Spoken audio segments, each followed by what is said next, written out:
In the middle of a quiet night, a telescope captured something unusual. Not an image, not a bright flash, but a signal. A brief burst of energy from deep space, one that didn't fit any known pattern. It wasn't from a star, it wasn't from a black hole, it wasn't even from a galaxy. It was just there. For a few milliseconds, it spoke, then vanished. Scientists checked their instruments. They ruled out satellites, cell towers, lightning storms. Everything pointed in one direction: deep space. What was this signal? Could it be natural? Or was it something else? A whisper from across the universe that shouldn't have been there. A cosmic puzzle that has scientists scratching their heads and dreamers looking up at the stars, wondering if someone or something is trying to say hello. In the summer of 1977, Jerry Eman, an astronomer volunteering for Ohio State University's Big Ear Radio Observatory, was monitoring signals from deep space. The observatory wasn't designed to look for stars or planets. It was built for one very specific purpose: to listen. It scanned the skies for narrowband radio signals, frequencies that might suggest the presence of intelligent life beyond Earth. On August 15th, something unexpected happened. The telescope picked up a signal that stood out from the usual cosmic background noise. It was loud, focused, and precisely tuned to 1420 megahertz, the hydrogen line, a frequency considered ideal for interstellar communication, since it's naturally quiet in space. The signal lasted 72 seconds, exactly the amount of time Big Ear was capable of observing a point in the sky. It didn't fade in and out or drift. It came through strong, then disappeared. When Jerry saw the printout, he was so stunned that he circled the signal's code and wrote just one word in the margin. Wow! That scribble would go on to name one of the greatest mysteries in astronomy, the wow signal. Despite countless attempts to find it again, it has never been repeated. It came once, and then never again. After the wow signal was detected, scientists immediately began searching for a rational explanation, approaching the mystery with caution rather than excitement. Every possible Earth-based source was investigated in detail. Researchers considered whether the signal could have come from a passing satellite, a military radar system, or even a reflection of a transmission bouncing off space debris. These possibilities were carefully tested and ruled out one by one. The frequency of the signal created a serious problem for these explanations because it appeared at 1420 megahertz, a protected hydrogen line frequency where no human-made transmissions are legally permitted. That alone made the signal highly unusual. The telescope itself showed no signs of malfunction. It had been operating normally before the signal appeared and continued to work perfectly afterward. There were no thunderstorms, no atmospheric disturbances, and no aircraft detected in the region that could have caused interference. Astronomers also searched for known cosmic sources, such as pulsars or quasars, but none were capable of producing such a narrow and isolated signal at that frequency. Despite how strange it appeared, scientists remained careful. Without a second detection, they could not confirm its origin. It could not be proven as intelligent, but it also could not be dismissed as natural. The wow signal was left suspended between possibility and uncertainty, too strange to forget and too brief to explain. For nearly 30 years, the wow signal remained an isolated mystery, a strange one-time event with no follow-up and no clear cause. But in 2007, something unexpected happened in Australia that reopened the conversation about unexplained signals from deep space. A group of astronomers, while reviewing older telescope data from the park's radio observatory, stumbled upon a sudden, millisecond-long burst of intense radio energy.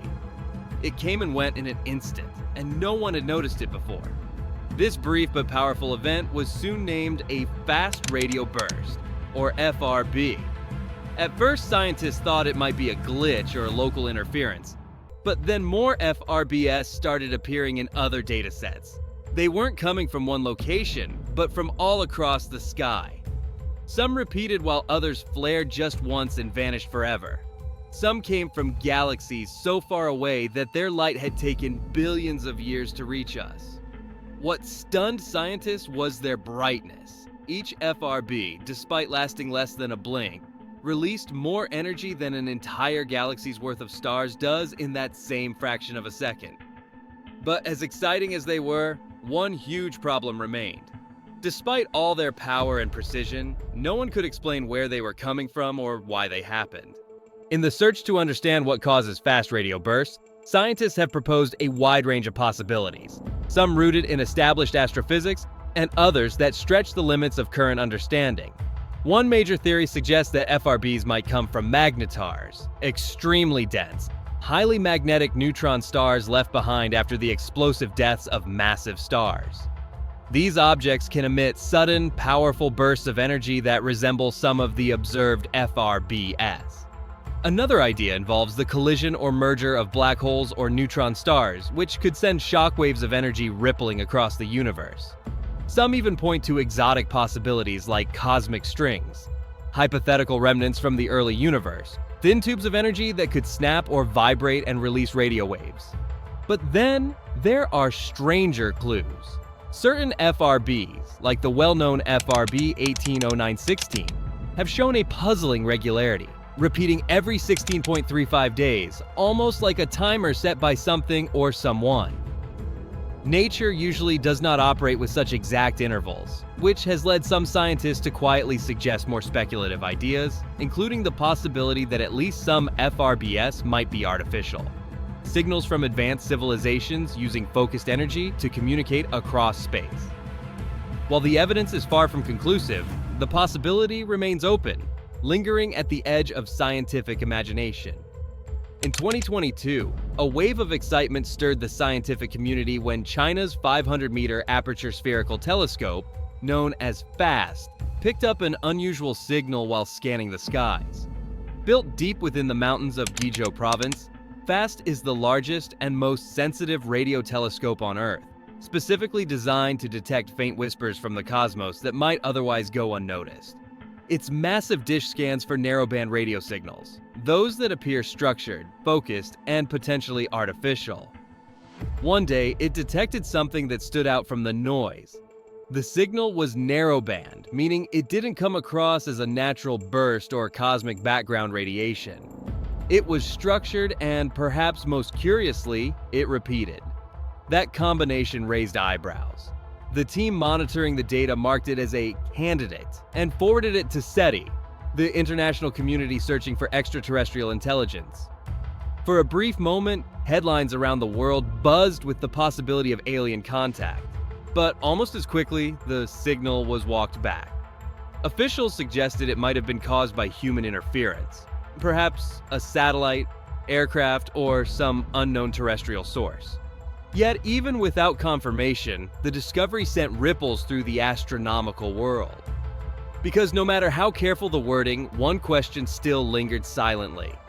What if it wasn't from Earth? Let's pause for a moment and consider a question that feels both distant and deeply personal.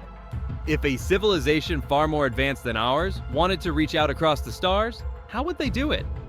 They wouldn't send spaceships, which are slow and expensive, nor would they rely on sound, which fades almost instantly in the vacuum of space. Instead, they might use what we already understand: radio waves, fast, clean, and capable of traveling unimaginable distances through the void. But not just any frequency. They would likely choose one that stands out, one that doesn't blend into the background noise of the universe.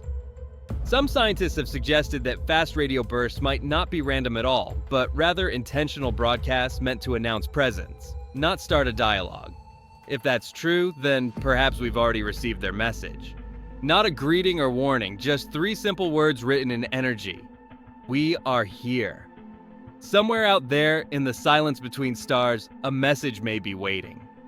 One that was sent long ago from a world that may no longer exist. Or maybe from one that still does. Maybe it's a greeting, a story, a warning. Or maybe, just maybe, it's another species asking the same questions we are. Who's out there? Are we alone? And if not, will we ever truly understand the strange signals echoing across space? For now, all we can do is listen, watch, and wonder. If this story made you think, hit like, subscribe, and join us next time as we dive deeper.